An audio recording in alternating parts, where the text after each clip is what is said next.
ایک نوجوان ایک گاؤں میں اس کی مجھے تعریف سننے کو ملی. تو ایک بوڑھی اماں کہنے لگی یہ بڑا نصیباں والا ہے, سارے دا آٹا پیا لے ہوگا. اور آتے جاتے پوچھ لیتا ہے کہ اماں کوئی, کہنے لگی میرے بچے باہر ہوتے ہیں, یہ مجھے دوائی بھی لا دیتا ہے شوگر کی, میں مریضہ ہوں. یعنی خیر جتنی ہو سکے جتنی. میرے ایک سنگی ہیں تو سڑک پہ کوئی بندہ کھڑا ہوتا ہے نا, اللہ تعالیٰ انہیں سلامت رکھے, بندہ کھڑا ہوتا ہے تو کہتے ہیں میں اس سے پوچھ لیتا ہوں بابا جی کدھر جانا ہے, فلانی جگہ جانا ہے, تو کہتے ہیں میں موٹر سائیکل پہ بٹھا لیتا ہوں. بندہ دیکھ کے مجھے سمجھ آ جاتی ہے ضرورت مند ہے, کوئی چور نہیں کوئی ڈاکو نہیں, ضرورت مند ہے. میں اسے منزل تک نیکی جتنی میسر آئے, جس حد تک میسر آئے. کیا کہا ہمارے نبی پاک علیہ السلام, حضور نے ہم سے فرمایا کچھ نہ ہو سکے تو بات ہی مسکرا کے کر لینا, اس پر ہی اللہ صدقے کا ثواب عطا کرے. فاستبقوا الخیرات, جلدی سے نیکی کر.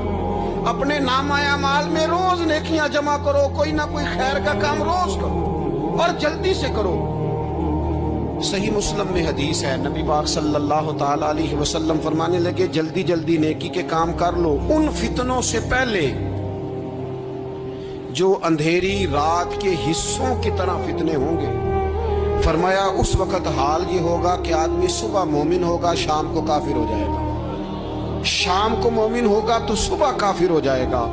اور فرمایا لوگ دنیا کے بدلے اپنا دین تک بیچ ڈالیں گے. معاذ اللہ جھوٹی قسمیں نہیں کھائی جاتی, جھوٹا قرآن مجید نہیں لوگ اٹھا لیتے. لوگ دنیا کے لیے دین بیچ ڈالیں گے. اس سے پہلے جب فتنے اتنے زیادہ ہو جائیں, اس سے پہلے نیکی کر لو, کوئی خیر کا کام کر لو, جلدی سے کچھ ایسا کر لو. حضرت عقبہ بن حارث رضی اللہ تعالیٰ عنہ فرماتے ہیں یہ دیکھیں ہمارے نبی پاک علیہ السلام کی سیرت کیا ہے, حضور کا اسوہ کیا ہے, نبی پاک علیہ السلام ہماری تربیت کس طرح کرتے ہیں. حضرت عقبہ بن حارث رضی اللہ تعالیٰ عنہ کہتے ہیں ہم نے نبی پاک علیہ السلام کے ساتھ نہ عصر کی نماز پڑھی, یہ صحیح بخاری میں موجود ہے. فرماتے حضور سلام پھیرتے ہی فوراً اٹھ کے گھر تشریف لے گئے.